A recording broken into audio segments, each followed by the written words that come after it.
The image of death is the beginning of mythology. What do you mean? How is that? Well, all I can say to that is that the earliest evidence we have of anything like mythological thinking is associated with grave burials. And they suggest what? That women saw life and then they didn't see it and they wondered about it? It must have been. I mean, one has only to, imagine what one's own experience would be. The person was alive and warm before you and talking to you. He's now lying there, getting cold, beginning to rot. Something was there that isn't there, and where is it? Now, animals have this experience, certainly, of their companions dying and so forth. But there's no evidence that they've had any further thoughts about it. Mm-hmm. Also, before the time of Neanderthal man, it's in his period that the first burials appear, of which we have evidence. People were dying, and they're just thrown away. But here there's a concern. Have you ever visited any of these burial sites? I've been to Le Moustier. That was one of the earliest burial caves that were found. And you find there what they buried with the dead? Yes.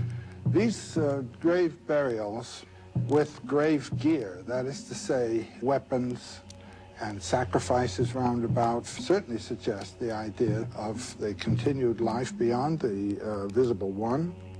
First one that was discovered, the person is put down, resting as though asleep, a young boy, with a beautiful hand axe beside him. Now, at the same time, we have evidence of shrines devoted to animals that have been killed.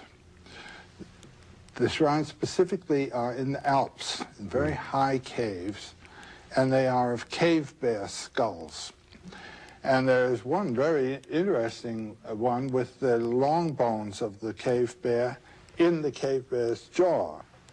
What does that say to you? Burials. My friend has died, and he survives. The animals that I've killed must also survive. I must make some kind of atonement relationship to them. The indication is of the notion of a plane of being that's behind the visible plane, and which is somehow supportive of the visible one, to which we have to relate. I would say that's the basic theme of all mythology.